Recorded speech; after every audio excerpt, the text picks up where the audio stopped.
Obviously, there won't be a lot of color around for the next few months, especially indoors, and that's why you might want to try your hand at forcing bulbs to flower inside.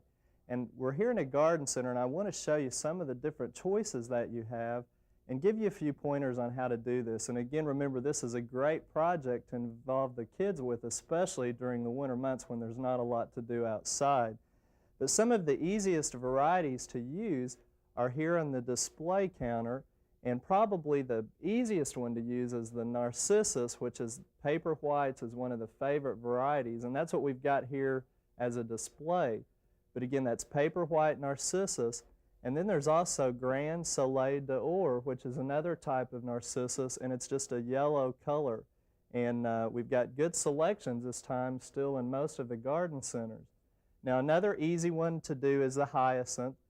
We're also familiar with Amaryllis, and then if you really want to try your hand at something a little more tough to do, that's the Tulip.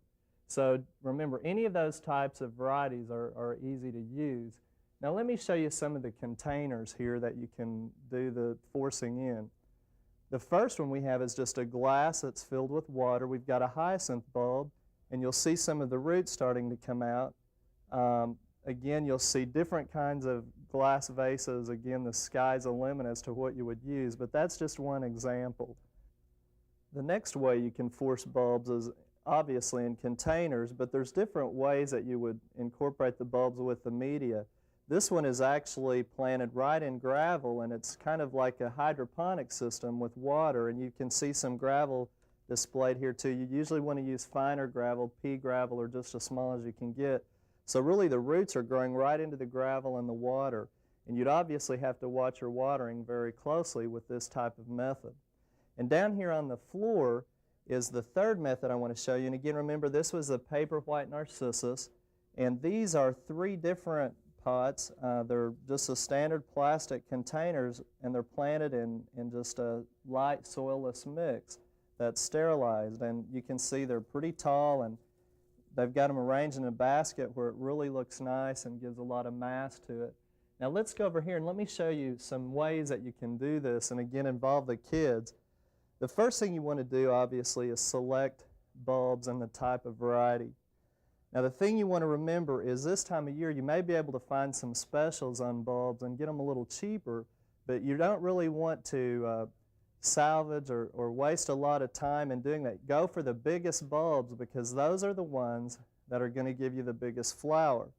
And also check and make sure there's not any soft spots or discoloration on them, because a lot of them have been in storage for quite some time. But again, don't be afraid to spend a few dollars because you're not using a lot of bulbs, and get the biggest ones. After you've done that, make sure you match up your container with the type of bulb you're going to use. We're going to demonstrate tulips, and again, it's a little bit more difficult. Once you've got the tulips selected in your container, there's a few things you need to remember when you're selecting the bulbs as well. Make sure that if they haven't been pre-cooled, and the best way is to ask your garden center representative or check on the box. Sometimes they've been pre-cooled for a few weeks, and that will give you a head start on forcing them. If they haven't been, once you get them home and your container home and everything's matched up, you may just want to put them in a paper sack, make sure they stay dry, and put them in the crisper drawer of the refrigerator for about 3 to 4 weeks.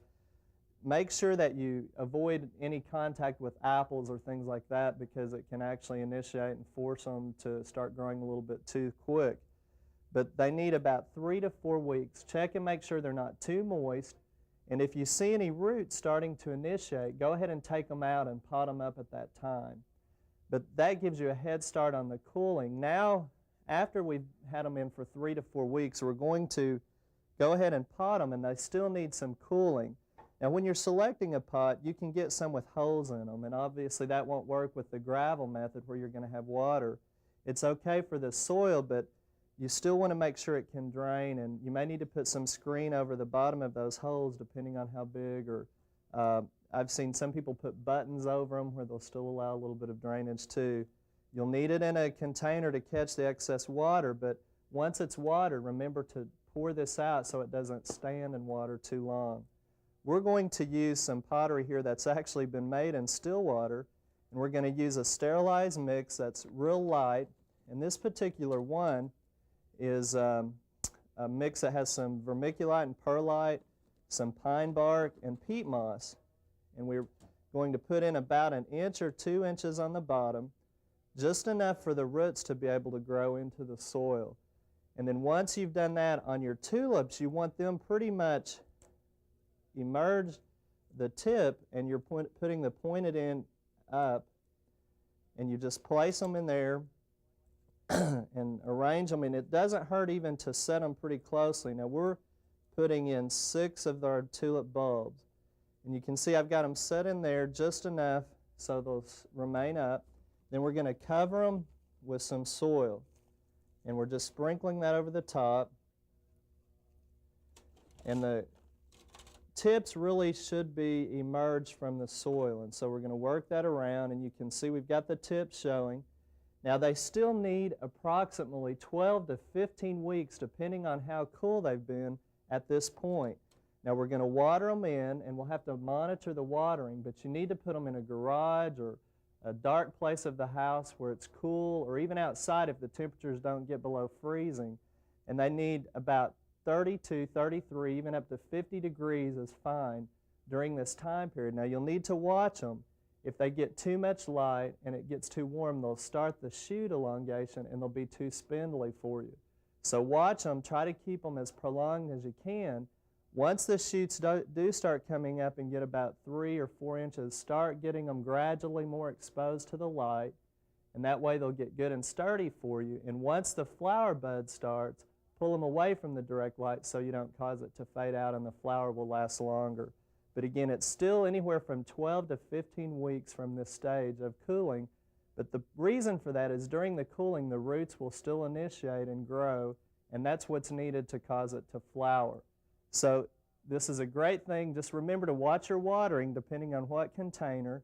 And some of this information is available from garden centers. I know here they've got some great handouts for you.